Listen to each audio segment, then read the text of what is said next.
Internet cepat buat apa sih? Itu adalah sebuah frasa legendaris ya, yang bermula dari pertanyaan mantan Menkominfo kita Bapak Tifatul Sembiring. Waktu itu masyarakat dibikin kesel waktu dengar atau baca pertanyaan tadi. Tapi kalau kita lihat ke hari ini, rasanya pertanyaan itu emang beneran harus kita pertanyakan deh. Internet dibikin ngebut, buat apa sih?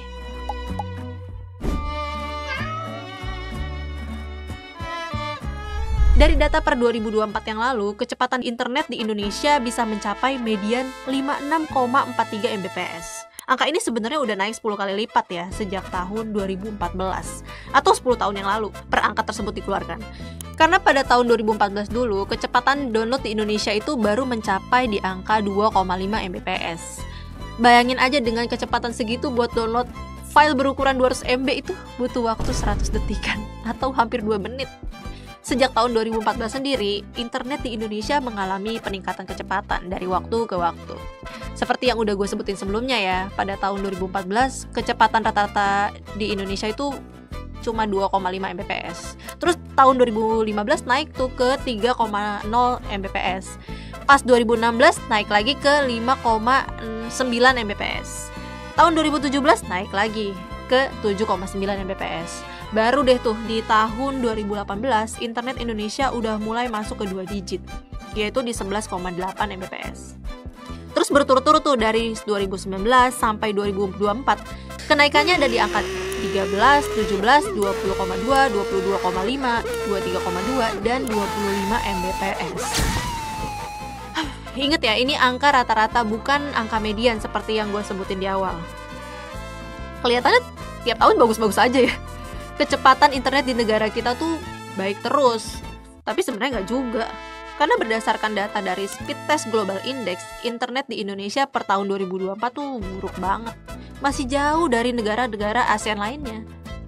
Secara global, peringkat kecepatan internet di Indonesia itu ada di angka 80 dari 108 negara.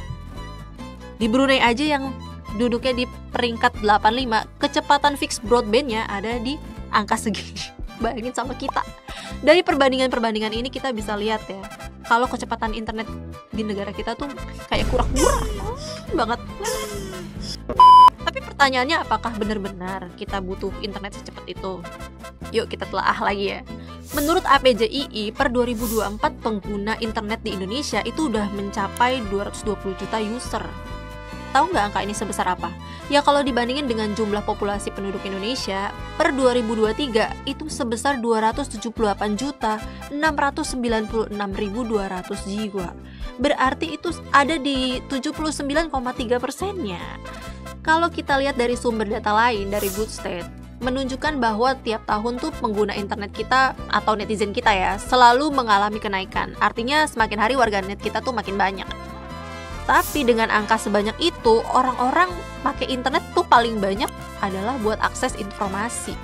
Ya, bentuknya bisa macam-macam ya. Bisa akses portal berita online, lewat medsos, atau lewat forum-forum online. Ya, intinya buat nyari informasi lah, apa aja. Apakah informasi yang dicari adalah informasi yang berguna? Atau cuma sekedar gosip-gosip doang? Ya, nggak ada yang tahu ya. Tapi kalau kita lihat di grafik ini, ada satu fakta yang lucu. Lihat deh, 7 alasan teratas penggunaan internet di Indonesia. Semuanya tentang berinteraksi, bersosialisasi, dan nyari hiburan. Coba, ada di urutan keberapa kira-kira penggunaan internet untuk hal-hal produktif? Terus kalau kita lihat berdasarkan trafficnya, orang Indonesia tuh paling suka buat ngunjungin situs-situs yang emang gak ada hubungannya sama produktivitas. Ya kalau bukan hiburan, belanja. Atau ya bersosialisasi. Emang warga kita tuh guyup banget ya. Tapi apakah ini salah? Nggak juga ya, nggak juga sih. Kita nggak bisa pukul rata kalau konten di internet itu isinya konten-konten sampah. Ya meskipun pada kenyataannya emang banyak banget konten sampah. Gua akan tetap ngalahin Mr. Beast, mengharumkan nama bangsa Indonesia di mata dunia. Mundur ke beberapa tahun yang lalu.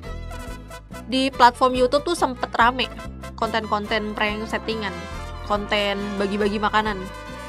Ya pokoknya konten settingan lah ya, yang ngejual kesedihan, heroisme, dan segala macam.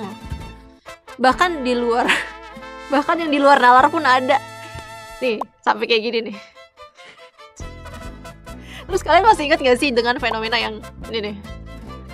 Pas tahun 2023 yang lalu sempat booming tuh konten mandi lumpur, yang sebenarnya nggak tahu ya, nggak layak juga disebut konten kreatif.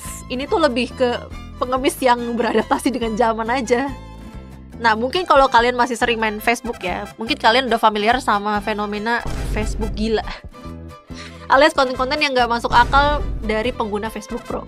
Buat kalian yang nggak tahu, Facebook tuh merilis yang namanya Facebook Pro, dimana kalau kalian bisa memenuhi syarat tertentu, kalian bisa menghasilkan uang dari konten yang kalian upload. Ya, monetisasi gitu ya.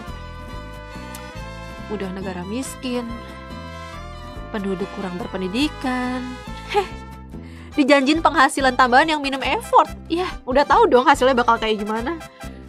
Ya, konten-konten yang gak masuk di akal, konten-konten yang mau dibilang menghibur juga kagak, mendidik apalagi. Justru membanjiri timeline Facebook dengan hashtag khas pengguna Facebook Pro ini. Salam interaksi. Dari konten-konten sampah tadi, kita bisa lihat benang merahnya ya. Apa coba intinya? Duit. Iyalah, peluang menghasilkan duit dengan effort yang gak besar, siapa yang gak mau, ya kan? Tinggal upload, tinggal dapet duit.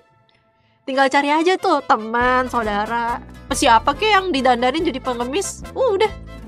Atau nggak cukup joget-joget mandi lumpur atau mandi apa kayak gitu.